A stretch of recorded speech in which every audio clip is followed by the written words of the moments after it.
ꯑꯍꯥꯟꯕꯃꯛꯇꯗ Story Collectionꯒꯤ ꯃꯥꯏꯀꯩꯗꯒꯤ ꯃꯤꯌꯥꯝꯕꯨ ꯏꯀꯣꯛꯅꯣꯅ ꯈꯨꯔꯨꯝꯖꯔꯤ ꯍꯧꯖꯤꯛ ꯅꯨꯃꯤꯗꯥꯡꯒꯤ ꯄꯨꯡ 7:30 ꯇꯥꯈꯤꯕꯒ ꯂꯣꯏꯅꯅ ꯃꯔꯨꯑꯣꯏꯕ ꯄꯥꯎ ꯈꯔ ꯄꯤꯖꯔꯤ Naga thadoktrabdi government boycott tꯧꯒꯗꯧꯔꯤ Gari driver attack chatharakpa akanba mongda yaningde loop 5 ꯑꯩꯈꯣꯏ ꯃꯁꯦꯟ ꯅꯨꯡꯁꯤꯗꯅꯕ ꯏꯟꯗꯤꯌꯥꯅ ꯆꯠꯊꯔꯛꯂꯤꯕ ꯂꯥꯂꯣꯡꯁꯤꯡ ꯃꯤꯌꯥꯝꯅ ꯈꯪꯍꯧꯕ ꯃꯊꯧ ꯇꯥꯏ ꯋꯥꯏ.ꯀꯦ. ꯙꯤꯔꯦꯟ ꯄ꯭ꯔꯣꯐꯦꯁꯔ ꯁꯨꯃꯤꯇ꯭ꯔꯥ ꯃꯅꯤꯄꯨꯔ ꯌꯨꯅꯤꯚꯔꯁꯤꯇꯤꯒꯤ ꯕꯤ.ꯁꯤ. ꯏꯟꯆꯥꯔꯖ ꯄꯨꯅꯕ ꯀꯣꯟꯅ ꯈꯪꯍꯟꯈ꯭ꯔꯦ ꯖꯦꯅꯦ ꯁ꯭ꯇꯥꯏꯜ ꯍꯟꯗꯣꯛꯈ꯭ꯔꯦ ꯕꯣꯏꯀꯣꯠꯇꯤ ꯃꯈꯥ ꯇꯥꯅ ꯆꯠꯊꯈꯤꯒꯅꯤ ꯍꯧꯖꯤꯛ ꯃꯈꯥ ꯇꯥꯅ ꯄꯥꯎ ꯄꯥꯖꯔꯤ Manipurda hꯧꯖꯤꯛꯁꯨ ꯂꯩꯔꯤꯕ ꯃꯔꯨꯑꯣꯏꯕ 하이웨이ꯁꯤꯡꯗ ꯆꯠꯄ ꯌꯥꯗ꯭ꯔꯤ ꯒꯚꯔꯟꯃꯦꯟꯠ ꯑꯁꯤ ꯃꯇꯝ ꯆꯥꯅ ꯊꯕꯛ ꯂꯧꯈꯠꯇꯕꯗꯒꯤ 하이웨이ꯁꯤꯡꯗ ꯇꯠꯇꯅ ꯀꯤꯍꯟꯕ ꯈꯪꯍꯟꯕ ꯊꯕꯛ ꯆꯠꯊꯔꯤ ꯍꯥꯏꯅ ꯂꯨꯞ 14ꯅ ꯐꯣꯡꯗꯣꯔꯛꯂꯤ ꯆꯦꯔꯣꯜ ꯑꯁꯤꯅ ꯍꯥꯏ ꯃꯄꯥꯟꯗꯒꯤ ꯄꯨꯁꯤꯜꯂꯛꯄ ꯇꯉꯥꯏ ꯐꯗꯅ ꯆꯪꯕ ꯄꯣꯠꯂꯝꯁꯤꯡ ꯄꯨꯁꯤꯜꯂꯛꯄ ꯒꯥꯔꯤꯁꯤꯡꯗ ꯑꯦꯇꯦꯛ ꯇꯧꯔꯛꯄꯗꯒꯤ ꯇ꯭ꯔꯛ ꯗ꯭राꯏꯚꯔ ꯅꯤꯇꯤꯁ ꯀꯨꯃꯥꯔ ꯑꯄꯣꯛꯄ ꯕꯤꯗꯥꯁ ꯀꯨꯃꯥꯔ 53 ꯋꯦꯁ ꯕꯦꯡꯒꯜꯗꯒꯤ ꯑꯁꯤ ꯂꯩꯈꯤꯗꯕꯒ ꯂꯣꯏꯅꯅ ꯊꯧꯗꯣꯛ ꯑꯁꯤꯗ ꯃꯅꯤꯄꯨꯔ ꯄꯨꯂꯤꯁꯀꯤ ꯄꯥꯔꯁꯣꯅꯦꯜ ꯗꯤꯁꯤꯡꯒꯟ ꯃꯔꯤꯡꯃꯩ 58 ꯁꯉꯥꯏꯄꯣꯛ ꯀꯕꯨꯏ ꯈꯨꯟꯗꯒꯤ ꯄꯥꯔꯁꯣꯅꯦꯜ ꯑꯁꯤꯁꯨ ꯁꯣꯛꯈꯤ ꯊꯧꯑꯣꯡ ꯑꯗꯨ ꯑꯀꯟꯕ ꯃꯑꯣꯡꯗ ꯌꯥꯅꯤꯡꯗꯦ ꯃꯤꯆꯝ ꯃꯤꯌꯥꯝꯗ ꯂꯟꯗꯥꯔꯛꯂꯕ ꯐꯥꯎꯕꯗ ꯌꯦꯡꯗꯨꯅ ꯂꯩꯕꯁꯦ ꯂꯥꯏꯕꯛ ꯊꯤꯕꯅꯤ ꯂꯨꯞ 14ꯒꯤ CSO ꯂꯩꯈꯤꯗ꯭ꯔꯕ ꯅꯤꯇꯤꯁ ꯀꯨꯃꯥꯔꯒꯤ ꯏꯃꯨꯡ ꯃꯅꯨꯡꯒꯤ ꯑꯋꯥꯕꯗꯁꯨ ꯁꯔꯨꯛ ꯌꯥꯕꯒ ꯂꯣꯏꯅꯅ ꯁꯣꯛꯂꯕ ꯗꯤꯁꯤꯡꯉꯝ ꯃꯔꯤꯡꯃꯩꯕꯨꯁꯨ ꯁꯦꯝꯕꯤꯕ ꯃꯄꯨꯅ ꯑꯊꯨꯕꯗ ꯃꯇꯝꯗ ꯐꯒꯠꯂꯛꯄ ꯑꯣꯏꯔꯁꯅꯨ ꯍꯥꯏꯅ ꯆꯦꯔꯣꯜ ꯑꯁꯤꯅ ꯃꯈꯥ ꯇꯥꯔꯛꯂꯤ ꯍꯧꯖꯤꯛ ꯁꯟꯗꯣꯛꯅ ꯄꯥꯎ ꯄꯥꯖꯔꯤ Coordinating Committee of Manipur Integrity Kokomina Salungpham Mayai Lekai Punba Maira Paibi Loop Salungpham Youth Club Midland Sanaulong Amadi Dingpang Sanaulonga Punna Sinduna ngasi tunga-tungaba community sina saruk yaduna Salungpham Mayai Lekaida community honda miyang oiba wakat mifam chathakre India gi puksi war khudakta lepu kuki narco terrorist ngi mathakta military crackdown tawgadabani yelongi ching muthanaba India gi police khudakta lekadabani amadi Manipur government na miyang gi wahang tareki pakum pigadabani haiba banner makhada chathakiba sin in protest aduda Tenopon district ki manung chamba Maryland Lingpang amadi Salungpham gi miyang na saruk yakhi Miyagi waka mifam aduga mari lainana kokomigi convener Y.K. Dhirena hai Indiana ikoigi tungan-tungan ba community singi marakta asoba singchet hajinduna aikoi masengi marakta amaga nungsinahanda ba sinduna hingna sianbaga chap manana thamnaba honaragli Indiana kalu amada tungsinduna honariba sing ase aikoi na munna khangoba mathau tai aikoi na ngasi puksi war lepu hairiba ase atei kai sunate lamdam asida English ngani sumna kulumdogi me 3 dagi irang asi hek horoppadagi Indiana chathariba thawong asibuni ngasi Indiana lamdam asida thajilakliba sipai lising humpu asina thogliba irang asi ngak seng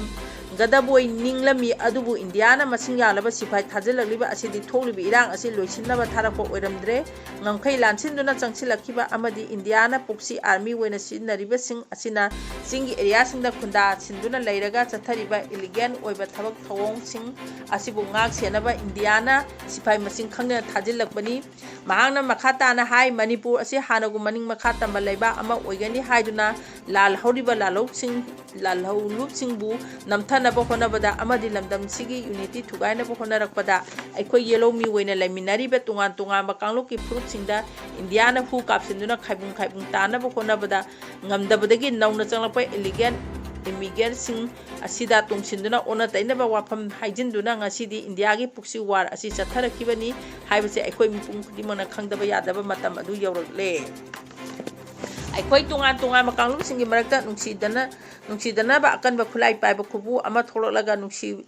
nungsinaba yaroi haiduna kihan khanganba tawnaba post ama lei makhaidi aikoi nungsinaba purapa ngamloi micham miyangi achuma wafam haijaba ngamhandagadi aikoi kaidongda nungsinaba lakloi kuki amadi maitai anigi marakta thajanaba lahangi haragadi miyangi marakta post amata yaudana nakal anigi miyangi marakta pau phaunanaba wari samba mathau tai Indiana Puksi Army wena sizinariba kuki militant singdu hana laksilo phajilo aduga miyangi maning tamba voice adu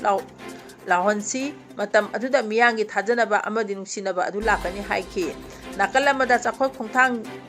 nupi lup hiyanglomga khusamnaduna hiyanglama yai lekai community hondasu India gi puksi war khudakta lepu koki narco terrorism gi mathakta military crackdown tawgadabani yelomi sing muthanaba India gi police khudakta lekodabani amadi manipur government na miyangi wahang tareke pakhom pigadabani haiduna miyamna wakami pam phamkhare wakami pam aduda kokomi wai Suji Kumar Kumana wangangloi oina saruk yakhi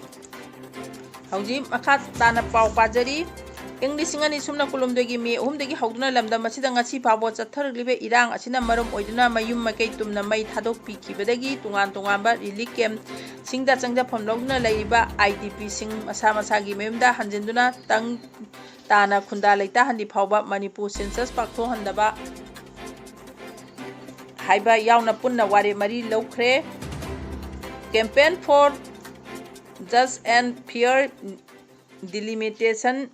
JFD na sinduna Manipur University gi auditorium honda ngasi NRC updation before census haiba hiram asida pangthokiba miyangi mifam amada warep sing asi laukibani IDP sing masa masagi mayumda hanjindi phawba census pangthokpa yaroi haiba warep si yauna ngasi gi mifam aduda saruk yakibe masing yamlaba miyamna yenaba leitana amata oina laukiba atei warep sing adudi Manipur dagi illegal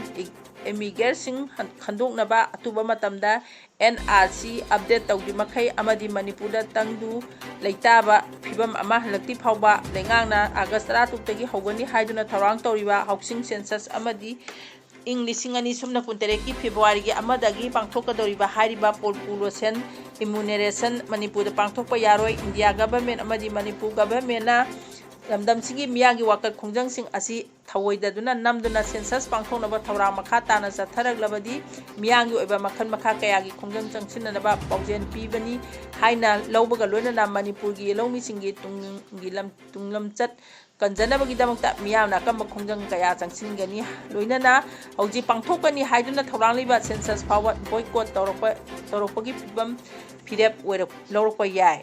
loinana NRC update atuba matam tahonaba lamda masigi miyana matam chopada mikap na hon singna leibaga loinana NRC update tawdiba phawba makhan makha kayagi khongjang changchiminanaba chatharapa khongjang singda miyamna saruk yaba haiba warep sing asisu laukibani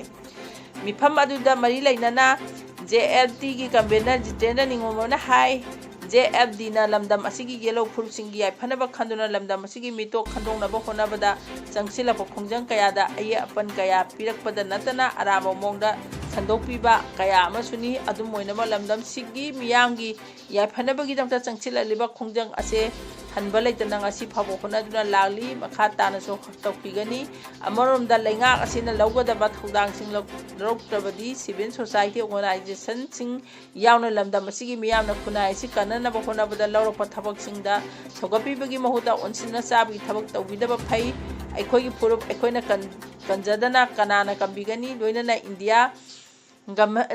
lengana lamdam asida August 2 tagi census tawba thorang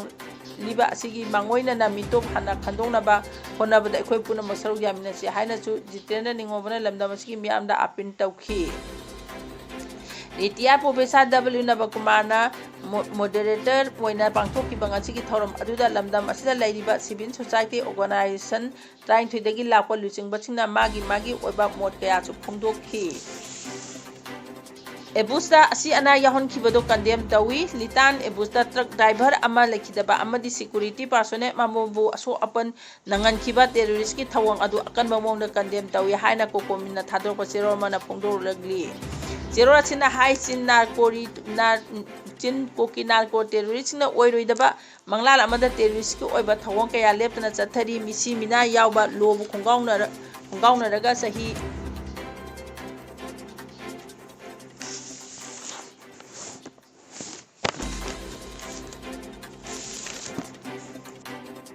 Sahi ahum hena chatharaliba irang sida union amadi state government na ngasi phawba laksinbagi thabak paikapa miyam na udna lagli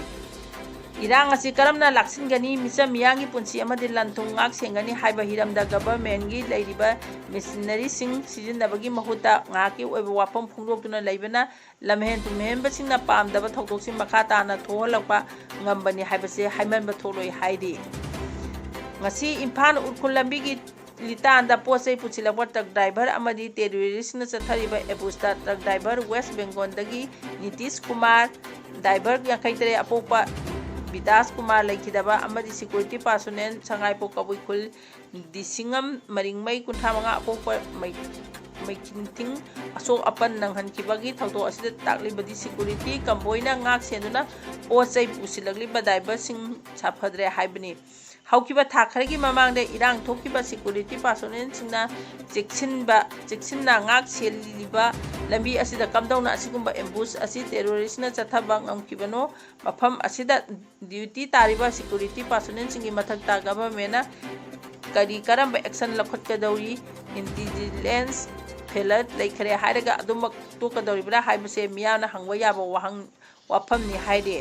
Manipur असुक सांगना थोलिबा इरांग असिदा मियाना उबा मियंगा गवर्नमेंटना फाइदोलिबा तोक्थोरगलिबा थबका Chowna खेनबा negative असिनी मसिगी government असिगी थबक खुतौ असिददी थोलिबा इरांग असि सही Kyar अमगसु मखाताना अदुमक लोइसिन लेतना चथकिगनी हाइबसे government असिना लौरिबा role असिना हाइरोइदबा मरम लेते ममांगदसु मतम असिदा थोकिबा थौदो मैतै सिंमी थोकिबा लेखिद्रबनी मरम लेखरबनी थोकिबा लेखरबनी मरम अदुना यूनियन अमदी स्टेट गवर्नमेंट की अचौबा सिक्योरिटी की अहोंबा अमन लेखि हाइबसे मसाना याजगदबनी मरम अदुना टेररिस्ट की थवोंग असी अकनबा मोंगदा कंडेम तौई हाइनाजु कोकोमी जेरोल असिना मखा तारगली हौजिक ताबिरिबा पाउसी मतांगसिदा लुइसिनजरी मयामबो अमुका हना खुरुमजरी।